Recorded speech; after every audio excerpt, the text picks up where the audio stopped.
My channel it's me చంద్ర సాయి. ఈరోజు vlog వచ్చేసి afternoon lunch అనమాట.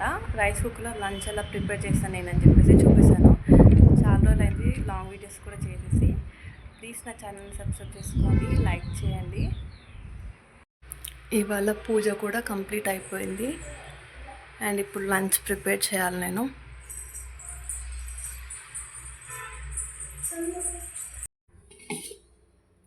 మార్నింగ్ రైస్ కడిగేసి పెట్టుకున్నాను. ఈ రైస్ కుక్కర్లో ఇలాగా బ్లాక్ అవుతుందన్నమాట. సో అందుకే నేను డైరెక్ట్గా రైస్ పెట్టట్లేదు. ఇలా స్టీల్ గిన్నెలో బియ్యం కడిగేసి పెడుతున్నాను ఇలాగా. సో ఇది కూడా నేను యూట్యూబ్లో చూసి నేర్చుకున్నాను.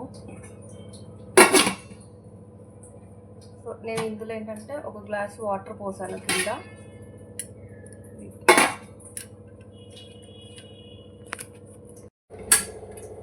సో ఈ రైస్ అయ్యే వరకు నేను పప్పుకి రెడీ చేసుకుంటా. ఈరోజు మామిడికాయ పప్పు చేద్దాం అనుకుంటున్నాం. సో పప్పు చేయడానికి నేను ఎర్రపప్పు తీసుకుంటున్నాను. ఈ గ్లాస్ తోటి 1.5 గ్లాస్ ఎర్రపప్పు తీసుకున్నాను. ఈ పప్పు కడిగి నానబెట్టుకుంటా. ఇక్కడ పప్పు కడిగేసి వాటర్ పోసి పెట్టేసాను పక్కకి. అండ్ ఇప్పుడు ఒక మామిడికాయ చిన్నది, 2 టమాటాలు, 5 పచ్చిమిర్చి, ఒక ఆనియన్ అయితే కట్ చేసుకుంటున్నాను పప్పులోకి. ఈ మామిడికాయ మొన్న మా మమ్మీ వచ్చినప్పుడు తీసుకుంది. ఇంతే చిన్న మామిడికాయ, ఉగాది అప్పుడు తీసుకున్నాము. 20 రూపీస్ అంట. ఊర్లో ఉంటే మనకి ఇలా ఫ్రీగా మామిడికాయలు వస్తాయి, కానీ ఊర్లో లేము కదా. ఊర్లో ఏంటంటే ఇంటి పక్కన వేరే అమ్మమ్మది చెట్టు ఉంది. ఆ చెట్టు దగ్గర నుండి తెచ్చింది మా మమ్మీ. లాస్ట్ ఇయర్ సమ్మర్ హాలిడేస్కి నేను మా ఇంటి దగ్గరనే ఉన్నాను. చాలా అంటే చాలా మామిడికాయలు తిన్నాను. ఎప్పుడు అని తినలేదు. లాస్ట్ ఇయర్ అయితే చాలా తిన్నాను. ఎందుకంటే అవి మా బావ వాళ్ళకి తోట ఉందంట. మా బావ పంపించిండు, కాటన్ డబ్బాలు పంపించిండు. ఆయన పంపించిండు. మళ్ళీ ఇంకా మా పెద్దమ్మ కూడా వాళ్ళు వీళ్ళు ఇస్తారు కదా తెలిసిన వాళ్ళు, అలా తీసుకొచ్చిందనమాట. ఇంకా ఊరు వెళ్తే చాలు ఎవరో ఒకరు ఏదో ఒకటి తెచ్చి ఇస్తూనే ఉంటారు. ఇక్కడ సిటీలో ఉంటాం కదా, మనకి ఎవరు ఏం తెచ్చిస్తే ఇక పేరెంట్స్ ఊరు నుండి వచ్చినప్పుడు తెచ్చి ఇవ్వాలి అంతే. పక్కింట్లో కూడా ఏమవుతుందో కూడా తెలియని స్టేజ్లో ఉన్నాం ఇప్పుడు మనము. ఒకరికొకరు మాట్లాడుకోరు, చెయ్యరు. అసలుకి ఇంట్లో ఉండి నాకైతే పిచ్చిలేస్తుంది. ఈ వంటలు, పిల్లలు, ఇదే సరిపోతుంది నాకు డే అంతా.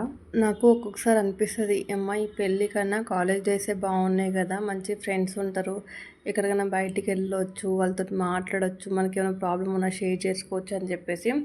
కానీ వన్స్ పెళ్ళి అయ్యాక ఎవరు ఎక్కడ ఉంటారో కూడా తెలియదు అసలుకి.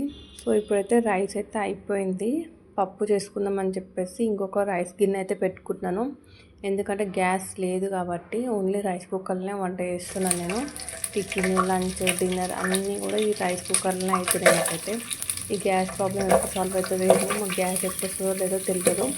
ఫస్ట్ టైం అయితే ఇట్లా చేస్తున్నాను. ఎందుకంటే పప్పు అయినాక పోపు వేయాలి, కాకపోతే ఫస్ట్ పోపు వేసేసుకుంటే అయిపోతుంది.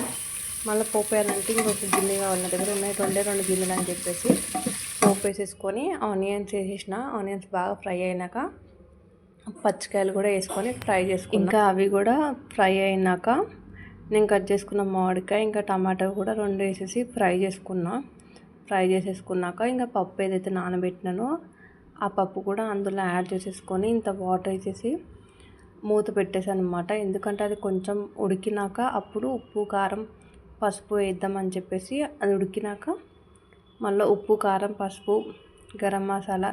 నాకు ఏంటంటే పప్పు చేసినప్పుడల్లా సాంబార్ పౌడర్ వేయాలంటే ఇంట్రెస్ట్ అనమాట. సో అందుకనే కొంచెం లైట్గా సాంబార్ పౌడర్ కూడా వేసేసిన నేను అందులో. అవన్నీ వేసిన వీడియో క్లిప్పింగ్ అయితే లేదు నా దగ్గర, వీడియో తీయలేదు ఆ టైంకి. ఇంకా పప్పు అయినాక ఇంకా పిల్లలకి ఫస్ట్ పెరగన్నం తినిపించేసి తర్వాత నేను మా హస్బెండ్ పప్పు వేసుకొని అన్నం తిన్నాము. ఎందుకంటే మా పెద్ద పాప అయితే కర్రీస్ తినదు. దానికి ఎంత అలవాటు చేద్దామన్నా తినట్లేదు. ఒక్కొక్కసారి తింటుంది, ఒక్కొక్కసారి తినదు. మా చిన్న పాప అయితే తింటుంది బాగా కర్రీస్. ఇంకా పప్పు ఉడికినాక లంచ్ అయితే చేసేసాం. లంచ్ అయిపోయింది. ఇప్పుడు బ్యాటిల్ మేకర్ తీసుకొని నేను 2 డేస్ అవుతుంది అన్బాక్స్ చేయలేదు. ఇప్పుడు అన్బాక్స్ చేసి చూపిస్తాను.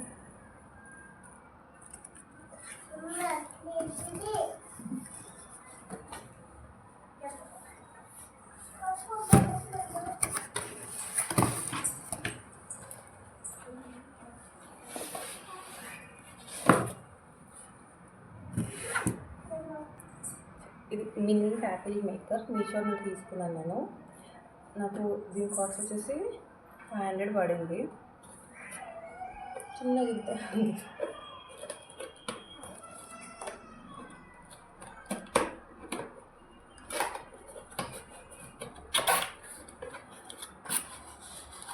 మనకి దీని మీద ఇన్స్ట్రక్షన్స్ కూడా వచ్చినాయి, దీన్ని ఎలా వాడాలి ఏంటి అని చెప్పేసి. ప్యాకింగ్ లోపల ఇలా వస్తుంది, థర్మాకోల్ షీట్స్ తోటి వచ్చింది.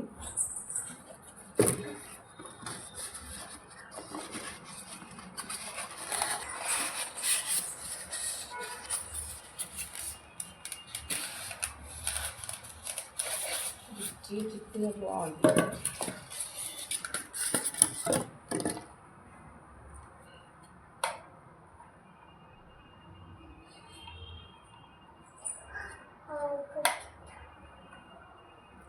ఇంకా దీని మీద ర్యాపింగ్స్ చేస్తాను, చేసి రెసిపీస్ కూడా పెడతాను. ఈ వీడియో కనుక నచ్చితే నా ఛానల్ సబ్స్క్రైబ్ చేసుకోండి, అలాగే లైక్ ఇవ్వండి. Thank you so much for watching my videos. చాలామంది చూస్తున్నారు కానీ సబ్స్క్రైబ్ చేసుకోవట్లేదు, ప్లీజ్ సబ్స్క్రైబ్ చేసుకోండి.